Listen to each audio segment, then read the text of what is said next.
दारामध्येच पेरूचं झाड आहे आणि छोटे छोटे पेरू लागलेले दिसले होतेच, पण नजर एका मोठ्या पेरूवर पडली.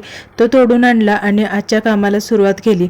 उन्हाळ कामाला तर सुरुवात झाली आहे. रात्रीच मुगाची 1 किलो आणि हरभऱ्याची 1 किलो डाळ भिजत घातली होती, कारण त्याचे आज सांडगे बनवायचे होते. सकाळी छान डाळ भिजली होती आणि ती मिक्सरमध्ये वाटून घेतली आणि त्याच्यामध्ये चटणी, मीठ, कोथिंबीर, लसूण टाकून चांगलं असं मिश्रण बनवून घेतलं. ते हाताने चांगलं मिक्स केलं आणि सांडगे करायला घेतले. खरं तर हे करता करता दुपार झाली होती आणि ऊन थोडंसं कमीच झालं होतं आणि मग आमच्या कामाला सुरुवात झाली. पण आता सुरू केले म्हणजे शेवट तर केल्याशिवाय बरं वाटतच नाही. तर दुपार 3 वाजले आम्हाला पूर्ण सांडगे वगैरे घालायला. तर बघा, उन्हाळ कामाची पहिल्यांदा सुरुवात झाली आहे आणि आता इथून व्हिडिओ बरेच येतील उन्हाळ कामाचे. तर तुमच्या इकडे सांडगे कसे बनवतात हे मला नक्की कमेंटमधून सांगा. आमच्या इकडे अजून 2-3 प्रकारचे सांडगे बनवतात. चला बाय.